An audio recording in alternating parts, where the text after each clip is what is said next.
what's making the street bullish. Let's talk about the recovery in the auto segment. What kind of demand prospects can we really see from the industrial segment, the EV order book build up? Let's take stock with the management of SKF India. I have with me on board Manish Bhatnagar, the MD, joining in on the board right now. Manish, hi. Good morning. Good to have you on the show. Manish, the recent excitement is, of course, around the news flow from Malaysia. The fact that semiconductor chip shortage woes seem to be getting a little bit behind us, given that their manpower is now back at 100% level, and so are most production capacities as well across the country. Do you really think that the semiconductor chip shortage is something now which is behind us, and is it a thing of the past? We have to wait and see. There's so much of a pent-up demand for semiconductors. And, we have to wait and see. I don't know specifically how much production is back up in Malaysia, but there's a catch-up of almost 6 to 8 months here, maybe even slightly more than that. So I don't think it's going away anytime soon.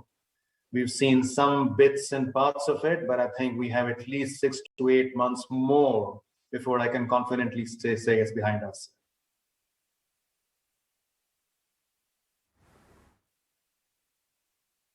The market, in any case, has a way of trying to guesstimate things and look ahead. But that aside, given that you can't really suss out what's going to happen with the semiconductor chip shortage, but tell me, what is it that you're witnessing for the auto sector per se on ground with regards to the demand trends, with regards to the pressure when it comes to the raw material cost price pressures, the commodity uptick the one is seen, and how the auto industry per se is trying to cope with it all? Yeah, so I think there are two issues with the auto industry in general, and of course, by segments, they may be a bit more specific.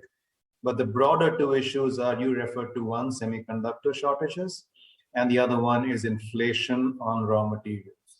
So steel is the big component that goes into the OEMs and the component suppliers like us.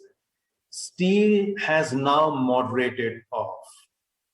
The insane increases we saw, which were very opportunistic 6 months ago, 3 months ago, seem to be tapering off. But having said that, I must caution, all I can say is that there are no more increases happening. We were really hoping to see a price decrease on steel. That has not yet happened.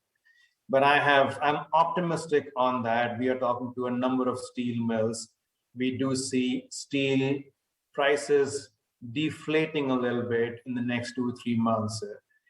And that is certainly some silver lining on the inflation index.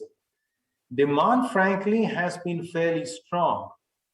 The festival demand too has not been subdued across segments. In fact, I was speaking to someone in the passenger vehicle space, which has struggled, as you know, last 1 year or so, and they are seeing a big uptick in bookings. Waiting periods for cars now, anything between 1 month and 4 months. Part of it is, of course, the semiconductor shortage, but I think in general, the sentiment is picking up.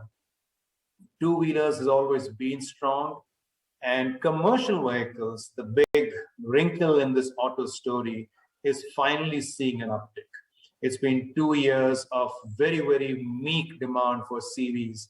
With the economy opening up, the policy issues behind us, we are seeing commercial vehicles pick up a fair bit. So overall, very optimistic. Well, very is a strong word. Let me just say optimistic on the auto sector going forward.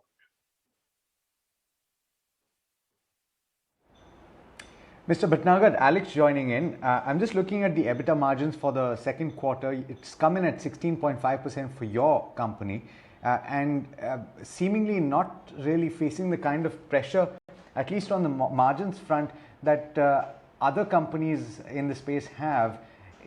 Have you been able to pass on in the way of price increases?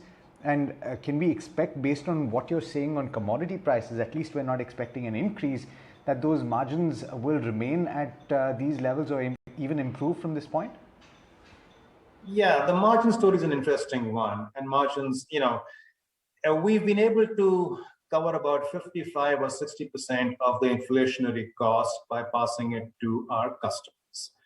That still remains about 40-45% that we've not been able to pass on for obvious reasons. So we are also focusing a lot internally, cost optimization, working capital management, all those things that we need to do internally to make sure our margins don't erode. So what you're seeing in that 16 and change EBITDA margins is a combination of price increases and cost optimization. We think we will sustain at this level or higher going forward. And it's a combination of everything, including steel not going up, etc. But the biggest driver for margin improvements is frankly demand picking up. When demand picks up, you're able to absorb our fixed costs significantly better, and that has a multiplier effect on margins. As demand picks up, and added to that is the share gain that we've been chasing for the last 18 months. As you know, we were a little bit contrarian in our outlook. We did not shut any factories down. We were producing nonstop, building inventory in anticipation of demand coming back on. And now that when demand is back on track, we are in frankly a good position of being able to service that demand from our inventory, which was built a few months ago. So it's a bit of a balancing act here, Alex, in terms of how far can you see, what risks do you want to take, and how much can you see around the corner. We've been partly lucky, but partly also taking a bit of a risky outlook here, and it's played out for us, frankly. So yes, you will see the same kind of EBITDA margins going forward, if not better. As I understand it, Mr. Bhatnagar, there is a move towards indigenization. Could you take us through what you're doing on that front, and what stage are you at? Where do you intend to be? How is that likely to bolster margins? We are about 50-50 between automotive and industry. Automotive is almost completely localized. We rarely import anything from automotive. It's about 98% localized. On the industrial, which is half our business, we are about 35-65. 35 being local, 65 being imported. That's what I think you're referring to. We want to localize that as much as possible. Pretty much all our investments going forward will be towards localizing this industrial bit, because our customers need localization as much in industrial as they need in automotive.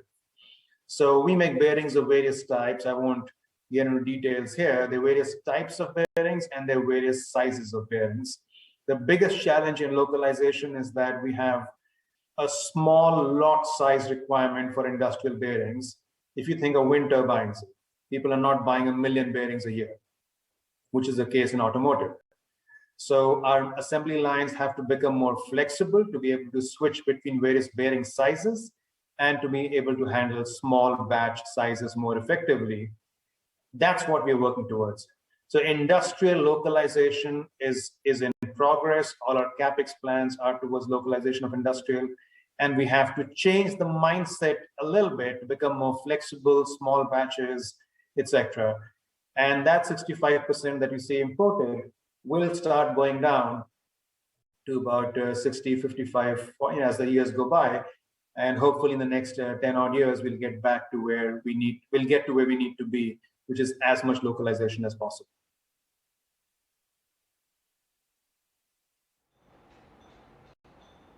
Manish, the other thing that I wanted to understand was how your EV book is actually building up and whether or not it's going to be the thing of the future and be your largest revenue contributor. Well, EV will be a thing of the future. We can discuss when that future will be. It's certainly not happening in the next 2 or 3 years. EV, the government says 2030 is a target. Let's see how it plays out. EV right now is very, very small, despite the talk and the noise you hear about it. So barely, I'm thinking barely 2% of all the vehicles on the roads are EV. And of that 2%, 95% are two-wheelers and three-wheelers. So long, long way to go. But having said that, it is not to say EV will not be the future. We think EVs will be about 25% of total vehicle population on the roads by 2030. And that means a change in the way we manufacture and what we manufacture. EVs need very different bearings. They need different materials. So we talked about steel some time back. EV bearings will maybe need less steel and more ceramic, obviously for insulation purposes. EV bearings will need to be technologically more advanced. We're talking of lower noise, lower friction, higher speed, etc.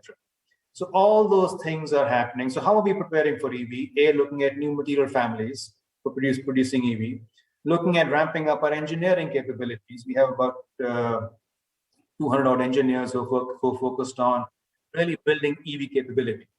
And of course, learning from our factories and facilities around the world, because while it may be low in India right now, it's a fairly big business for us in China and in Western Europe and in the USA. So if anything, we are very well prepared globally for the EV revolution. All that we have to do is translate that well in India when we see that happening in India. But I would not hold my breath in the next couple of years. So to your point, the EV order book is pretty strong, but frankly, it's not material in the larger discussion of numbers. In the next 5 years, it will start becoming material, of course.